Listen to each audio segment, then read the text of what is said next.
Hello friends, this is Archana here. आपका अपने YouTube channel primary का टीचर में बहुत बहुत स्वागत है। फ्रेंड्स, कल हम लोगों ने विज्ञान की एक नई श्रृंखला प्रारंभ की थी जिसमें हमने टॉप 50 क्वेश्चन जो है डिस्कस किए थे। आज हम उसके आगे कंटिन्यू करेंगे। तो चलिए फ्रेंड्स, शुरू करते हैं। हमारा पहला क्वेश्चन क्या है? प्लाज्मा झिल्ली किन पदार्थों की बनी होती है? तो प्लाज्मा झिल्ली किन पदार्थों की बनी होती है फ्रेंड्स? प्रोटीन और लिपिड से बनी होती है। प्लाज्मा झिल्ली किन पदार्थों की बनी होती है? प्रोटीन और लिपिड से बनी होती है। प्लाज्मा झिल्ली जो होती है वो चयनात्मक पारगम्य झिल्ली होती है और यह आवश्यक पदार्थों को ही कोशिका के अंदर या बाहर आने जाने देती है और अनावश्यक पदार्थों को यह रोक देती है। तो प्लाज्मा झिल्ली जो होती है वो किसकी बनी होती है? प्रोटीन और लिपिड्स, प्रोटीन और वसा की बनी होती है। इसके बाद हमारा अगला क्वेश्चन है, मानव शरीर के किस अंग में लसिका कोशिकाएं पाई जाती हैं? तो कहाँ पाई जाती है फ्रेंड्स? स्प्लीन में, प्लीहा में जो है मानव शरीर के लसिका कोशिकाएं पाई जाती हैं।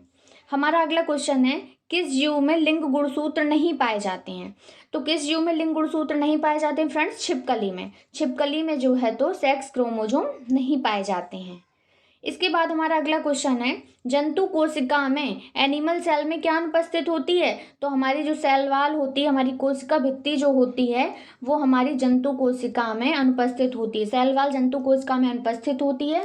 फिर किस में पाई जाती है? तो ये खाली केवल यह प्लांट सेल्स में पाई जाती है। और यह किसकी बनी होती है? तो यह cellulose, pectin, lignin, hemicellulose, chitin, cutin, इन सब की बनी होती है। इसके बाद हमारा अगला क्वेश्चन है फ्रेंड्स, पीट पिंड जिसको कॉर्पस ल्यूटियम भी बोला जाता है। तो पीट पिंड जो है वो कहाँ पाए जाते हैं फ्रेंड्स?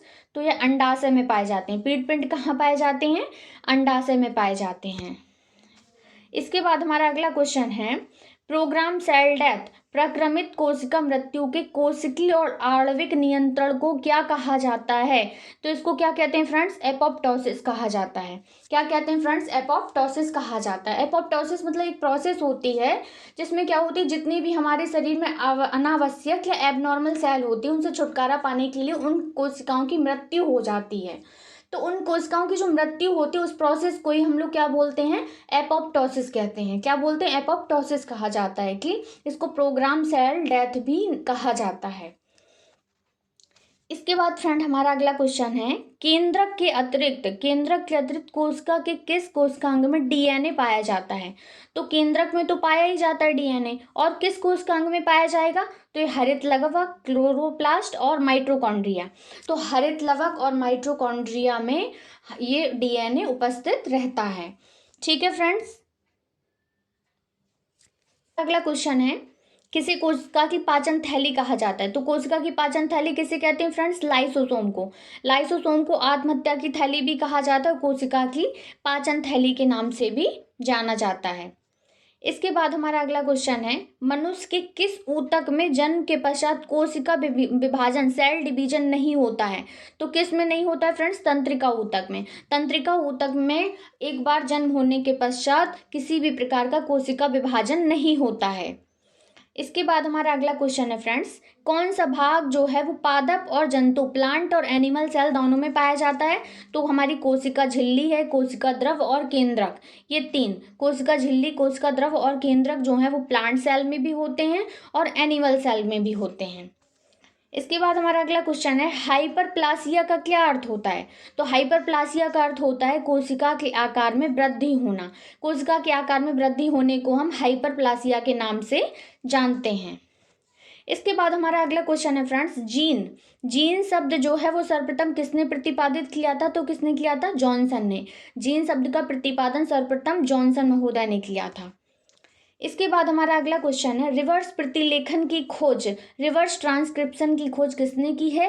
तो टेमिन तथा वाल्टीमोर ने रिवर्स ट्रांसक्रिप्शन की खोज की थी। इसके द्वारा क्या होता है कि एक एंजाइम जो होता है वो आरएनए से डीएनए की एक कॉपी बनाता है।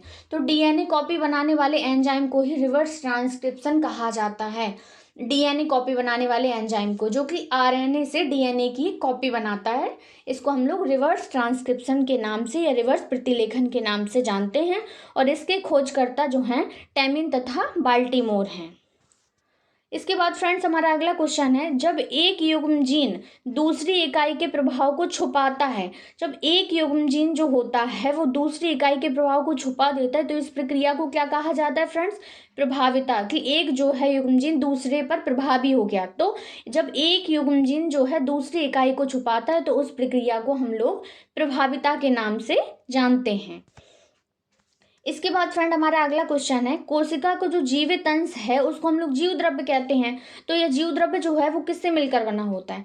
तो यह जो है तो साइटोप्लाज्म और न्यूक्लियस, तो कोशिका द्रव और केंद्रक से मिलकर हमारे जीव द्रव्य का निर्माण होता है। तो कोशिका का जीवित अंश किसको कहा जाता है फ्रेंड्स? जीव द्रव्य को कहा जाता है, और यह कोशिका द्रव और केंद्रक से मिलकर बना होता है। इसके बाद हमारा अगला क्वेश्चन है फ्रेंड्स, कौन सा कोशिकांग प्रोटीन संश्लेषण में सहायता करता है? तो कौन सा कोशिकांग है? राइबोसोम। राइबोसोम का कार्य क्या होता है? प्रोटीन संश्लेषण करना। प्रोटीन संश्लेषण का कार्य कौन करता है फ्रेंड? राइबोसोम। इसके बाद हमारा अगला क्वेश्चन है, मानव शरीर में गुणसूत्रों की संख्या कितनी होती है फ्रेंड्स? 46। मानव शरीर में गुणसूत्रों की संख्या 46 होती है। इसके बाद अगला क्वेश्चन है, कौन सा तत्व जो होता है पौधों की कोशिका भित्ति की संरचना का घटक होता है? तो जो कोशिका भित्ति होती है उसकी संरचना का मुख्य घटक कौन सा है? कैल्शियम। पौधों की कोशिका भित्ति की संरचना का मुख्य घटक कैल्शियम होता है। इसके बाद है फ्रेंड क्वेश्चन, सबसे छोटी जीवित कोशिका कौन सी है? तो सबसे छोटी जीवित कोशिका है हमारी माइकोप्लाज्मा। सबसे छोटी जीवित कोशिका कौन सी है? माइकोप्लाज्मा। किसे जीवन का भौतिक आधार माना जाता है? किसे जीवन का भौतिक आधार माना जाता है फ्रेंड्स? जीव द्रव्य को। जीव द्रव्य को जीवन का भौतिक आधार माना जाता है, ऐसा हक्सले महोदय ने भी कहा है कि जीव द्रव्य जीवन का भौतिक आधार है। किसने कहा फ्रेंड्स? हक्सले ने। इसके बाद हमारा अगला क्वेश्चन है, कौन सा कोशिकांग जो है केवल वनस्पति कोशिका में ही उपस्थित होता है? तो जो हमारा हरित लवक क्लोरोप्लास्ट जो होता है वो केवल वनस्पति कोशिका में ही उपस्थित होता है। इसके बाद अगला क्वेश्चन है, द्विनाम पद्धति के जन्मदाता कौन है? तो द्विनाम पद्धति के जन्मदाता कौन है फ्रेंड्स? Carolus Linnaeus. हमारा अगला क्वेश्चन है, दो कोशिकाओं के मध्य पदार्थों का आवागमन किसके माध्यम से होता है? जीवद्रव्य तंतु के माध्यम से होता है। दो कोशिकाओं के मध्य, एक कोशिका से दूसरे कोशिका के मध्य पदार्थों का आवागमन जो होता है वो जीवद्रव्य तंतु के माध्यम से होता है। इसके बाद हमारा अगला क्वेश्चन है, किस तत्व में कोशिकाओं के एकत्रित होने से रंध्र खुल जाते हैं? तो कौन सा तत्व है जो कोशिकाओं में एकत्रित हो जाते हैं जिससे रंध्र खुल जाते हैं? तो रंध्र खोलने में सहायक है हमारा कौन सा? पोटेशियम। पोटेशियम की वजह से पोटेशियम जो है कोशिकाओं में एकत्रित हो जाता है जिससे उसमें रंध्र जो होते हैं, छिद्र जो होते हैं वो खुल जाते हैं। इसके बाद हमारा अगला क्वेश्चन है, किस कोशिकांग को ट्रैफिक पुलिस की संज्ञा प्रदान की जाती है? तो किसको कहते हैं फ्रेंड्स? Golgi bodies. गोल्गी काय को हम लोग ट्रैफिक पुलिस की संज्ञा से अभिहित करते हैं। तो ट्रैफिक पुलिस की संज्ञा किसे दी गई है फ्रेंड्स? गोल्गी काय को। इसके बाद हमारा अगला क्वेश्चन है, प्लाज्मा झिल्ली जो होती है वो किन पदार्थों की बनी होती है? तो प्लाज्मा झिल्ली जो होती है लाइपोप्रोटीन, लिपिड प्रोटीन की बनी होती है। लिपिड और प्रोटीन लाइपोप्रोटीन से बनी होती है। हमारा अगला क्वेश्चन है, प्लाज्मा झिल्ली की संरचना का जो यूनिट मेम्ब्रेन मॉडल है, कौन सा friends? Unit membrane model. Plasma झिल्ली की संरचना का यूनिट मेम्ब्रेन मॉडल किसने प्रस्तुत किया था? रॉबर्टसन ने। किसका? प्लाज्मा झिल्ली की संरचना का यूनिट मेम्ब्रेन मॉडल किसने दिया था फ्रेंड्स? रॉबर्टसन ने दिया था। इसके बाद हमारा अगला क्वेश्चन है, कोशिका भित्ति की संरचना कैसी होती है? तो कोशिका भित्ति की संरचना कैसी होती है? परमेबल, पारगम्य होती है कोशिका भित्ति। इसके बाद हमारा अगला क्वेश्चन है, ये सारे फैक्ट हैं, फैक्चुअल क्वेश्चन है, इनको जरूर याद कीजिए अच्छे से। विश्व की सबसे छोटी कोशिका कौन सी है? Mycoplasma gallisepticum. विश्व की सबसे बड़ी कोशिका तो ये है हमारा शुतुरमुर्ग का अंडा। मानव शरीर में सबसे छोटी कोशिका कौन सी फ्रेंड्स? तो मानव शरीर की अगर सबसे छोटी कोशिका की बात की जाए तो वो है सेरिबेलम। सेरिबेलम की जो ग्रैन्यूल सेल होती है हमारी, वो होती है मानव शरीर की सबसे छोटी कोशिका। और बात की जाए मानव शरीर की सबसे बड़ी कोशिका की तो वो कौन सी होती है? अंडाणु होती है, जो कि केवल स्त्रियों में पाई जाती है। तो मानव शरीर की सबसे बड़ी कोशिका है तो हमारी कौन सी हो जाएगी? अंडाणु हो जाएगी। ठीक है फ्रेंड्स। इसके बाद हमारा अगला क्वेश्चन है, मानव शरीर की सबसे लंबी कोशिका कौन सी होती है? तो सबसे लंबी कोशिका है हमारी न्यूरॉन। सबसे लंबी कोशिका कौन सी है? न्यूरॉन है। और पुरुषों की सबसे छोटी कोशिका कौन सी होती है फ्रेंड्स? शुक्राणु होती है। पुरुषों की सबसे छोटी कोशिका शुक्राणु। इसके बाद है सबसे बड़ी पादप कोशिका, प्लांट सेल सबसे बड़ी कौन सी होती है? तो सबसे बड़ी प्लांट सेल होती है फ्रेंड्स कार्लेपोटैक्सीफोलिया। सबसे बड़ी प्लांट सेल कौन सी फ्रेंड्स? कार्लेपोटैक्सीफोलिया। इसके बाद हमारा अगला क्वेश्चन है, मानव शरीर में किस पोषक तत्व की कमी के कारण शारीरिक वृद्धि जो होती है वो धीमी पड़ जाती है।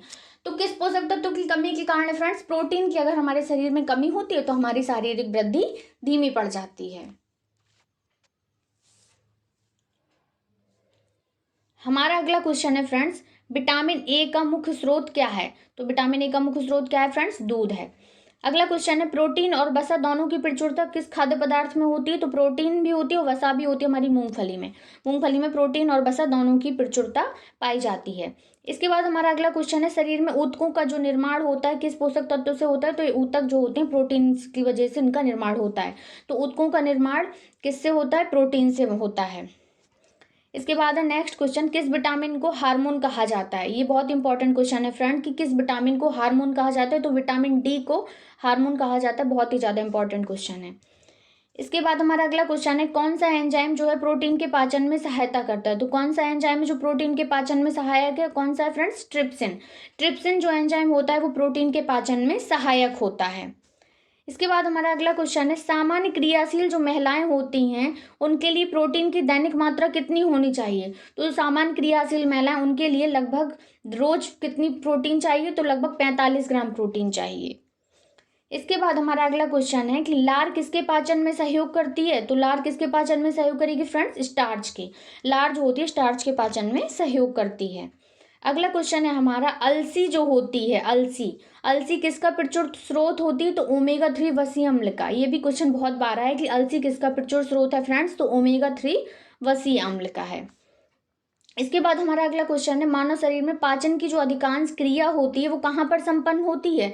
तो ये हमारी छोटी आंत में। मानव शरीर में पाचन की अधिकांश क्रिया छोटी आंत में संपन्न होती है। हमारा अगला क्वेश्चन है कि मांस की तुलना में मछली को सुपाच्य और लाभदायक क्यों माना जाता है? मांस की तुलना मछली ज़्यादा क्यों प्रेफर करते हैं कि मछली खाइए? तब ये क्यों होता है कि बहु असंतृप्त वसा अम्ल की उपस्थिति के कारण। मछली का जो तेल होता है बहु असंतृप्त वसा अम्ल की उपस्थिति के कारण मछली को सुपाच्य और लाभदायक माना जाता है। इसके बाद हमारा अगला क्वेश्चन है, दूध जो होता है वो किस बैक्टीरिया के कारण खराब हो जाता है? तो फ्रेंड्स ये बहुत इंपॉर्टेंट और बहुत ही आसान सा क्वेश्चन है, लैक्टोबैसिलस बैक्टीरिया की वजह से दूध हमारा खराब हो जाता है। इसके बाद अगला क्वेश्चन है कि पालक के पत्तों में किस पोषक तत्व की मात्रा सबसे अधिक होती है? तो आयरन की। पालक के पत्तों में सबसे ज्यादा क्या होता है फ्रेंड्स? आयरन होता है। इसके बाद अगला क्वेश्चन है, कौन सा एंजाइम जो होता है दुग्ध प्रोटीन को पचाने में सहायक है? तो कौन सा है फ्रेंड्स? रेनिन। रेनिन जो एंजाइम होता है वो दुग्ध प्रोटीन को पचाने में सहायक होता है। हमारा अगला क्वेश्चन है कि मानव शरीर में विटामिन ए किस अंग में भंडारित होती है? तो कहाँ होती है फ्रेंड्स? यकृत में। विटामिन ए का संचय कहाँ पर होता है फ्रेंड्स? यकृत में होता है। इसके बाद अगला क्वेश्चन है, अधिकांश प्राणियों की जीवित इकाई का लगभग 80% पदार्थ क्या होता है? वो होता है हमारा प्रोटीन। अधिकांश प्राणियों की जीवित इकाई का लगभग 80% हिस्सा जो होता है वो प्रोटीन होता है। तो ये थे हमारे आज के टॉप 50 क्वेश्चन और ये सारे क्वेश्चन जो है एग्जाम के पॉइंट ऑफ व्यू से बहुत ही इंपॉर्टेंट है, रिपीटेड क्वेश्चन है, बार बार एग्जाम में आते रहते हैं। तो प्लीज़ इनको अच्छे से रिवाइज कीजिए, पढ़िए, इनको बार बार दोहराइए और अपनी तैयारी अच्छे से करते रहिए। और अगर आपको वीडियो अच्छा लगता है तो प्लीज़ लाइक कीजिए, शेयर कीजिए, सब्सक्राइब कीजिए। Thank you so much guys.